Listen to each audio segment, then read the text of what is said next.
You know, Herc, long ago people thought that the Earth was the center of the universe and everything, including the sun, rotated around us. You're right, Velocity. It had been debated in ancient Greece, but back then the Earth's center theory won out.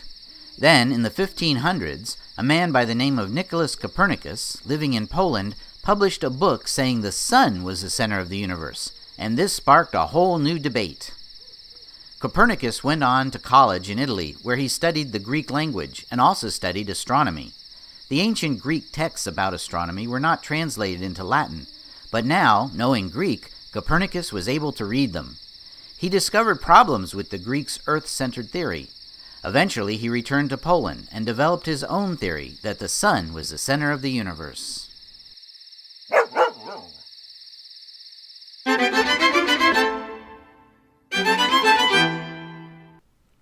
Let's Explore Astronomy is sponsored in part by Distinctly Yukon. The Westmark Whitehorse Hotel and Conference Center is the Yukon's premier lodging facility. Make your reservations today at westmarkhotels.com. Westmark Hotels, with 9 unique locations throughout Alaska and the Yukon.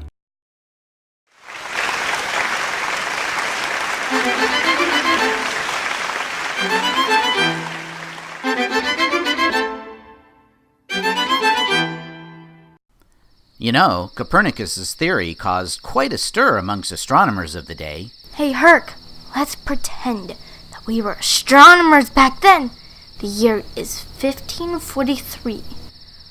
We are in a tavern one night talking about the new theory. I just finished reading this new book called On the Revolutions of the Heavenly Bodies, written by an astronomer called Copernicus. I read that book also.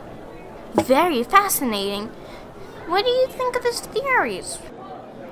I think they may have some merit, although I find it hard to think that the Earth is flying through space and spinning at the same time. I mean, if we were spinning around, why don't we feel it? Why are we not all dizzy? And why do things not just fly off the spinning Earth? Good point.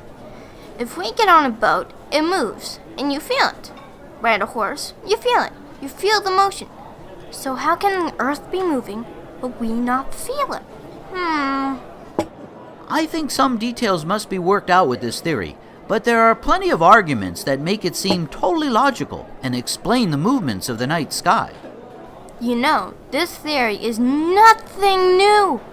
I read that a man in ancient Greece named Aristarchus proposed it around 200 BC, but Aristotle and Ptolemy disagreed with him, and his theory was pushed aside. On the surface, Aristotle's theory certainly makes sense, does it not? Yes, it does, but not when you observe the universe from astronomy standpoint. Aristotle said that the universe has to be ordered. The cosmos is not a place for chaos. The universe never changes, but things here on Earth do change constantly. So the Earth is very different. Aristotle says that there are 2 regions, the earthly regions, where change takes place, and the heavenly region. Aristotle said there were 4 elements: earth, water, air, and fire. Earth is the heaviest of the elements, so it has to be at the center of the cosmos. Water is above it, then air, and then fire. That makes sense. Rocks are heavier than air, water, and fire, so they must be the center where everything is held together. And the Earth is made of rock. Exactly. So the Earth must be the center of everything. So the stars and planets and the sun must move around the Earth. But how? Aristotle said they move in spheres. And unlike Earth, the heavens are ordered, so they move in precise, orderly fashion. The Earth is at the center, then comes the sphere containing the moon, and then Mercury and Venus, and then the sun, and then Mars, and then Jupiter, and then Saturn, and then the stars. That's all well and good, until you actually track the planet's motions. Then it all falls apart. They cannot be simple spheres going around the Earth. At times, the planets seem to start going backwards in the sky. Does this fear the planet is on reverse course? And why are sometimes the planets dim and sometimes bright if they are always the same distance from us? Precisely. That is why Ptolemy had to modify it about 100 years later. Initially, Ptolemy simply said the spheres must actually move around a point slightly away from the Earth. This explains why at times the planets are brighter than other times. They are actually closer at times to Earth than at other times. Exactly. I still have a problem with the planets moving backwards. So Ptolemy came up with the epicycle. Here the planet not only goes around the Earth, but it also goes around an imaginary point on its orbit. This would make the planet from time to time appear to move backwards as seen from Earth. Problem solved. Well, not quite. When they tracked the planets, there was still a problem. So Ptolemy made the equant model. Here, the planets moved around about a point not in the center of the orbit, making the planet speed up and slow down at times. Now, when Ptolemy put it all together, he had a model, albeit complicated, that worked to explain the movement of the planets, moon, and the sun.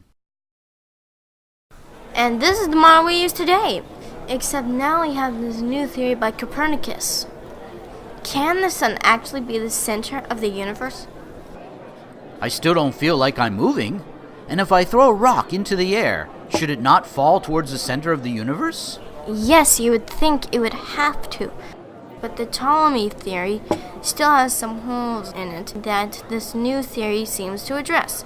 The Ptolemy theory cannot accurately account for eclipses, and the date of the equinox keeps moving. So according to Copernicus, the sun is at the center, and Mercury is closest to it, followed by Venus, then the Earth. Then Mars, Jupiter, Saturn, and the stars. And the moon still goes around the Earth, not the sun. But the Earth spins. And the Earth is a planet? I'm getting dizzy just thinking about it. Maybe we are spinning. Thing is, as crazy as this may sound, it does solve many astronomical puzzles. I still have a problem with the stars. Parallax.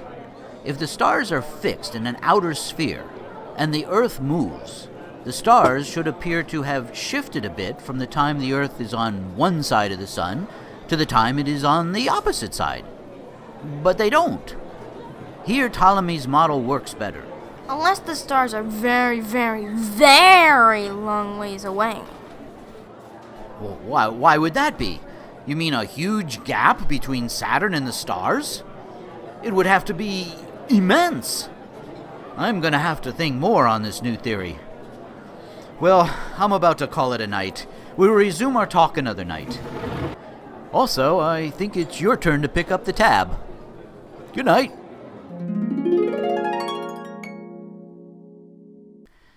Don't forget, all this took place before the invention of the telescope. Astronomers would debate the theories for the next 100 years before the works of people like Galileo and Kepler would eventually swing astronomers into the Copernican camp. Well, until next time, happy stargazing, everyone. Check out our other episodes in Let's Explore Astronomy series at www.tedcookproductions.com/LEA. You will find all kinds of cool astronomy topics there.